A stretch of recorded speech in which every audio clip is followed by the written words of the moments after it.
झारखंड में बड़ा फैसला, हेमंत सरकार ने लिया ऐसा कदम जिसे सुनकर हर कोई हैरान रह जाएगा। आखिर क्या है पूरी कहानी, सच जानने के लिए वीडियो को आखिर तक देखें, वरना आप सबसे जरूरी अपडेट मिस कर सकते हैं।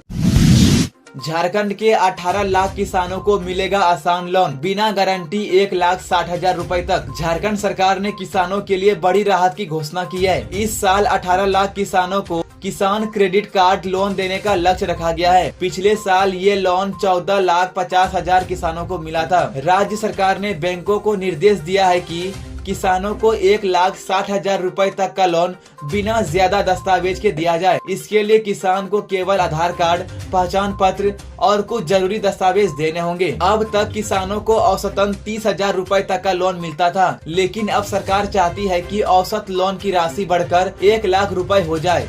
इसके लिए बैंकों को साफ निर्देश दिया गया है। केसीसी लोन पर कुल 7% ब्याज लगता है। इसमें 3% केंद्र सरकार देती है और बाकी 4% राज्य सरकार दे रही है। लेकिन शर्त यह है कि किसान समय पर किस्त चुकाए। ऐसे किसानों को लोन पर बिल्कुल ब्याज नहीं देना होगा। हर साल दिए गए केसीसी लोन में से लगभग 40% किसान लोन नहीं चुका पाते। इससे बचने के लिए सरकार ब्याज माफ करने जैसी स्कीम चला रही है, ताकि किसान समय से लोन चुका सके और उन्हें आगे भी लोन लेने में परेशानी ना हो। इस योजना से किसानों को खेती के लिए पैसों की दिक्कत नहीं होगी और उनकी आमदनी भी बढ़ेगी।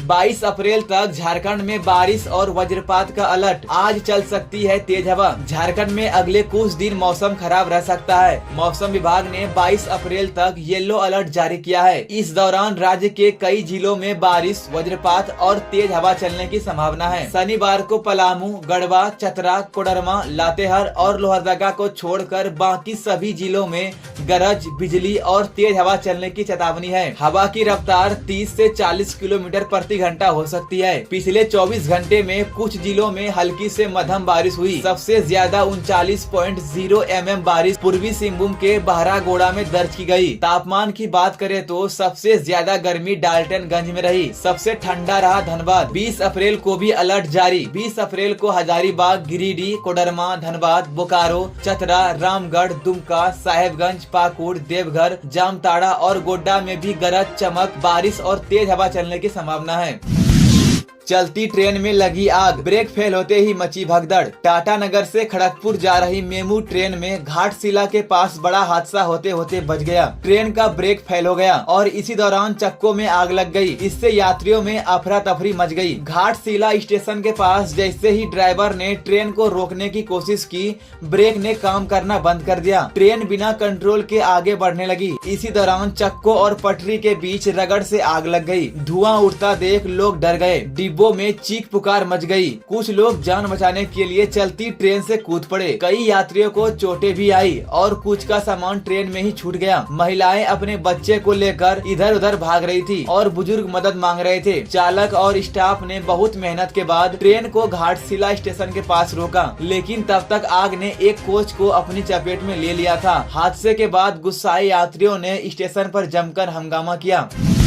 झारखंड के सीएम हेमंत सोरेन स्पेन दौरे पर, निवेश के लिए बनाएंगे माहौल। झारखंड के मुख्यमंत्री हेमंत सोरेन विदेश दौरे पर निकल गए हैं। वे शुक्रवार की रात दिल्ली से स्पेन रवाना हुए और शनिवार को स्पेन पहुंचेंगे। सीएम के साथ 11 लोगों की टीम भी गई है, जिसमें उनकी पत्नी और विधायक कल्पना सोरेन, मुख्य सचिव अलका तिवारी, सीएम के प्रधान सचिव अविनाश कुमार और उद्योग से जुड़े कई अधिकारी शामिल है। इस दौरे का मकसद है झारखंड में विदेशी निवेश लाना। टीम 19 से 27 अप्रैल तक स्पेन और स्वीडन में रहेगी। वहां झारखंड की उद्योग नीति, प्राकृतिक संसाधनों और निवेश के अवसरों को दुनिया भर की कंपनियों के सामने रखा जाएगा। सरकार का कहना है कि इससे झारखंड में नए उद्योग आएंगे, रोजगार बढ़ेगा और राज्य की अर्थव्यवस्था मजबूत होगी।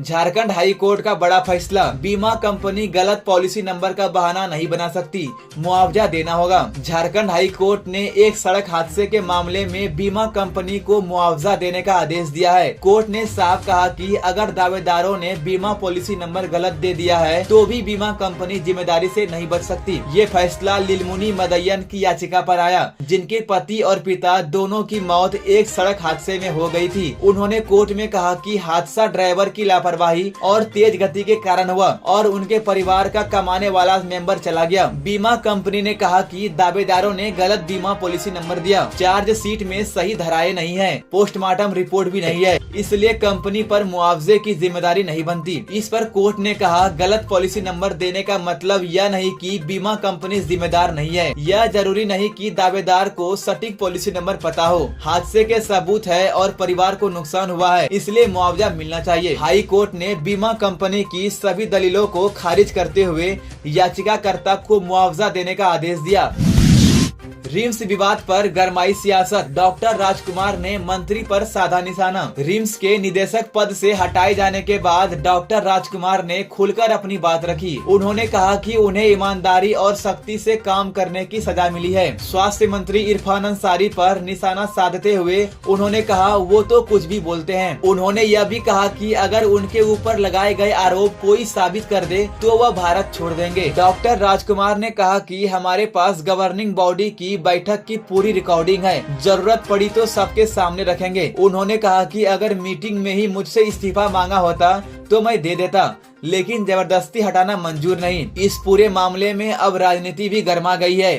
नेता प्रतिपक्ष बाबूलाल मरांडी ने कहा कि डॉक्टर राजकुमार ने स्वास्थ्य मंत्री और अधिकारियों के भ्रष्टाचार पर रोक लगाई थी, इसलिए उन्हें हटाया गया। उन्होंने कहा कि डॉक्टर राजकुमार ने गलत भुगतान के आदेश को मानने से इनकार कर दिया था, इसी वजह से उन्हें हटाया गया। बोकारो में आंगनबाड़ी की छत गिरी, 30 बच्चों की जान खतरे में। बोकारो के नवाडी प्रखंड के बुटवरिया गांव में एक बड़ा हादसा होते होते बच गया। यहां के आंगनबाड़ी केंद्र की छत का एक हिस्सा अचानक गिर गया। घटना के समय अंदर कमरे में करीब 30 छोटे छोटे बच्चे पढ़ाई कर रहे थे। उनके साथ सेविका कुंती देवी और सहायिका पोलिनी देवी भी मौजूद थी। जैसे ही मलबा गिरा सभी बच्चे डरकर भागे। सौभाग्य से कोई घायल नहीं हुआ, लेकिन बच्चे बुरी तरह डर गए। इस केंद्र में कुल 32 बच्चों का नामांकन है। भवन इतना जर्जर हो चुका है कि कभी भी पूरी तरह गिर सकता है। छत से प्लास्टर झड़ चुका है, बारिश में पानी टपकता है और दीवारों में बड़ी दरारें हैं। सेविकाओं ने बताया कि इस जर्जर भवन को लेकर सुपरवाइजर और CDPO को कई बार पत्र लिखा गया, लेकिन आज तक कोई ध्यान नहीं दिया गया। झारखंड के लेटेस्ट न्यूज को सबसे पहले देखने के लिए हमारे चैनल को सब्सक्राइब जरूर करें।